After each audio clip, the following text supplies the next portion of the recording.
Alkitab bukan hanya berisi kisah yang indah, tapi juga menyimpan kejadian-kejadian yang jujur saja terasa aneh. Ada keledai yang bisa bicara, ada matahari yang berhenti, bahkan ada orang yang hidup kembali setelah menyentuh tulang. Dan pertanyaannya adalah, apakah ini hanya simbol atau benar-benar terjadi? Nah, di video ini kita akan membahas 7 kejadian paling aneh tapi nyata dalam Alkitab. Dan kejadian nomor 1 adalah peristiwa yang mengubahkan sejarah manusia. Shalom teman-teman, kembali lagi di channel 7 Lilin. Channel ini membahas 7 hal menarik tentang Alkitab, iman, dan kehidupan Kristen. Tujuan konten kali ini adalah untuk menunjukkan satu hal, yaitu bahwa kuasa Tuhan seringkali melampaui logika manusia. Dan justru disitulah kita belajar bahwa Tuhan tidak terbatas oleh apa yang kita anggap masuk akal. Dan langsung saja kita masuk ke dalam pembahasan. Berikut 7 kejadian paling aneh tapi nyata dalam Alkitab. Nomor 7, kapak yang mengapung. Di zaman Nabi Elisa, ada sekelompok murid Nabi sedang membangun tempat tinggal baru karena jumlah mereka itu semakin banyak. Nah, di tengah semangat itu, salah satu dari mereka menebang pohon di tepi sungai Yordan. Tapi tiba-tiba mata kapaknya itu terlepas dan tenggelam di dalam sungai. Mungkin ini tampaknya masalah kecil ya, tapi tidak bagi orang itu, karena itu adalah barang pinjaman dan barang itu mahal. Bagi dia itu bisa jadi masalah besar. Dengan panik dia itu berseru kepada Elisa, dia minta tolong. Lalu Elisa datang dan bertanya, "Di mana jatuhnya?" Setelah ditunjukkan, Elisa melemparkan sepotong kayu ke tempat itu dan sesuatu yang mustahil terjadi. Besi itu mengapung. Kisah ini mengajarkan kita bahwa kadang kita berpikir Tuhan hanya bekerja dalam hal-hal kecil, tapi kisah ini justru menunjukkan sebaliknya, bahwa hal kecil yang kita anggap biasa itu bisa jadi penting di mata Tuhan. Dan jujur ya, seringkali justru di hal-hal kecil itulah kita belajar percaya. Dan ini mengingatkan kita bahwa jika Tuhan peduli pada kapak yang hilang, berarti Dia juga peduli pada detail hidup kita. Nomor 6, keledai yang berbicara. Kisah ini ditulis dalam Kejadian pasal 22. Ceritanya ada seorang nabi bernama Bileam sedang dalam perjalanan menunggangi seekor keledai. Dan dia dipanggil untuk apa? Untuk mengutuk bangsa Israel. Semula perjalanannya tuh tampak lancar, tapi ternyata Tuhan tidak berkenan dengan perjalanannya itu. Di tengah jalan malaikat itu berdiri menghadang, tapi hanya keledai itu yang melihatnya. 3 kali keledai itu berhenti bahkan menyimpang dari jalan. Dan itu membuat Bileam marah dan memukul keledai itu. Lalu sesuatu yang tidak masuk akal terjadi. Tuhan membuka mulut keledai itu dan ia berbicara. Keledai itu berkata, "Bukankah aku selalu setia membawamu?" Dan saat itu mata Bileam terbuka. Dia akhirnya melihat malaikat Tuhan yang ada di depannya. Tuhan itu bisa memakai cara yang tidak masuk akal untuk menghentikan langkah kita yang salah. Mungkin hari ini Tuhan sedang menghentikan kita lewat hal kecil, gangguan, atau sesuatu yang tidak kita mengerti. Dan seringkali kita malah marah. Tapi kisah ini mengingatkan kita, bisa jadi itu bukan hambatan, tapi perlindungan Tuhan. Menurutmu bagaimana? Tuliskan di kolom komentar. Nomor 5, matahari berhenti. Kisah ini ditulis dalam kitab Yosua pasal 10 ayat 12-14. Ceritanya bangsa Israel sedang berperang melawan 5 raja Amori. Dan bangsa Israel dipimpin oleh Yosua. Bangsa Israel hampir menang pada saat itu, tapi ada satu masalah. Waktu hampir habis, matahari mulai terbenam. Dan kalau malam tiba, musuh bisa melarikan diri. Nah, di titik genting ini, Yosua melakukan sesuatu yang tidak biasa. Dia berkata, "Matahari berhentilah di atas Gibeon dan bulan di lembah Ayalon." Dan Alkitab mencatat sesuatu yang luar biasa. Matahari kemudian berhenti dan tidak terbenam hampir sehari penuh. Seolah-olah waktu ditahan agar kemenangan Tuhan itu bisa digenapi. Luar biasa.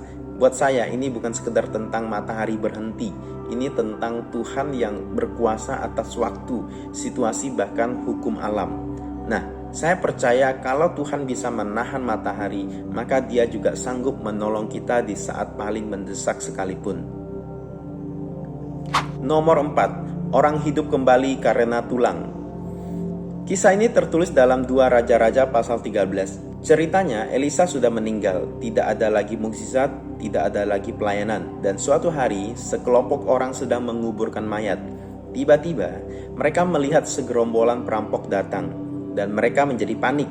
Tanpa pikir panjang, mereka melemparkan mayat itu ke dalam kubur, dan kebetulan itu adalah kuburnya Elisa.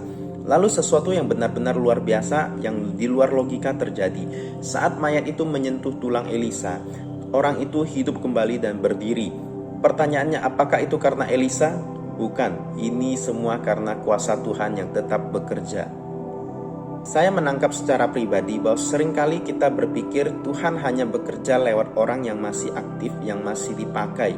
Tapi kisah ini menghancurkan pola pikir kita. Bahkan setelah Elisa mati, jejak kuasa Tuhan dalam hidupnya itu masih berdampak.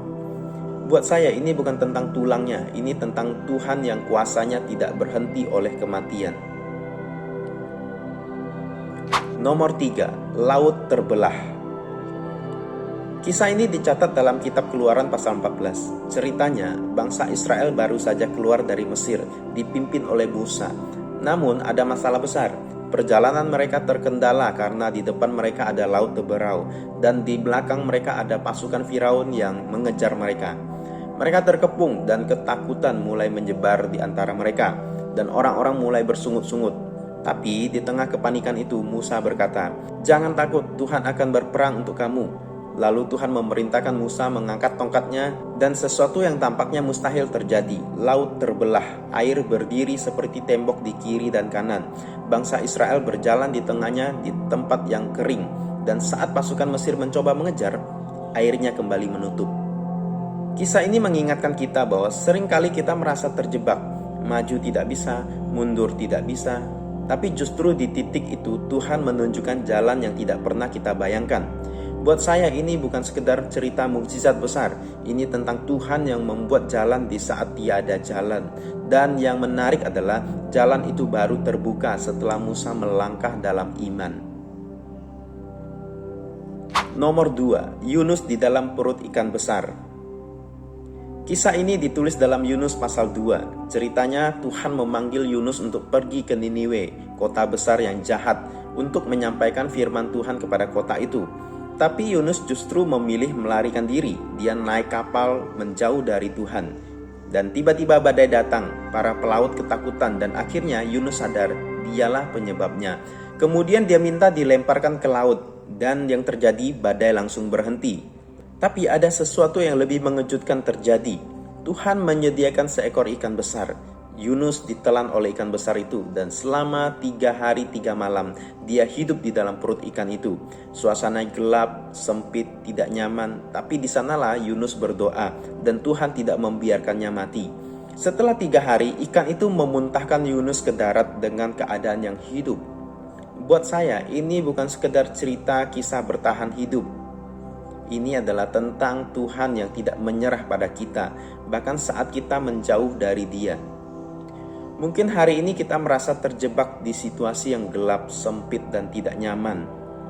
Biarlah itu mengingatkan kita, bisa jadi itu adalah tempat Tuhan sedang membentuk kita. Semua kejadian tadi itu luar biasa, tapi yang terakhir ini jauh lebih luar biasa. Bahkan kejadian ini menjadi pusat dari seluruh iman Kristen. Inilah nomor 1, Yesus bangkit dari kematian. Kisah ini dicatat dalam semua Injil. Ceritanya, Yesus baru saja disalibkan. Dan harapan para murid itu runtuh, semuanya terasa berakhir. Saat itu, tubuhnya Yesus dikuburkan. Dan batu besar menutup kubur itu. Dan penjaga ditempatkan untuk menjaga kubur itu. Tapi pada hari yang ketiga, sesuatu yang mengubahkan sejarah terjadi. Para perempuan datang ke kubur itu pagi-pagi. Dan mereka mendapati batu itu sudah terguling. Kemudian malaikat menampakkan diri kepada mereka dan berkata, "Dia tidak ada di sini, dia telah bangkit." Yesus telah bangkit. Dia menampakkan diri, dia berbicara, bahkan makan bersama murid-muridnya. Itulah yang tertulis dalam Alkitab. Nah, kebangkitan Yesus ini bukan sekedar mukjizat. Ini adalah fondasi iman Kristen. Kalau Yesus tidak bangkit, iman kita runtuh. Tapi karena dia bangkit, maka ada harapan, ada kemenangan atas dosa, dan kematian itu bukan akhir bagi setiap kita yang percaya kepada Tuhan Yesus. Dari 7 kejadian itu kita belajar, Tuhan bekerja melampaui akal manusia. kuasanya tidak terbatas. Mukjizat bukan sekedar cerita, tapi pernyataan siapa Tuhan itu yang paling penting. So, dari 7 kejadian ini kita belajar, Tuhan itu bekerja melampaui akal kita dan kuasanya tidak terbatas. Dan kita melihat mukjizat bukan hanya sekedar cerita, tapi pernyataan siapa Tuhan itu. Dan yang paling penting, mukjizat bukan sekedar cerita, tapi pernyataan siapa Tuhan itu. Dan yang paling penting adalah Tuhan yang sama masih bekerja sampai hari ini. Kalau kamu diberkati dengan konten ini, jangan lupa tinggalkan like, komen, kejadian mana yang paling bikin kamu takjub, dan subscribe untuk konten firman Tuhan yang membangun. Dan sharekan kepada temanmu, karena siapa tahu ini bisa menguatkan iman seseorang hari ini. Shalom.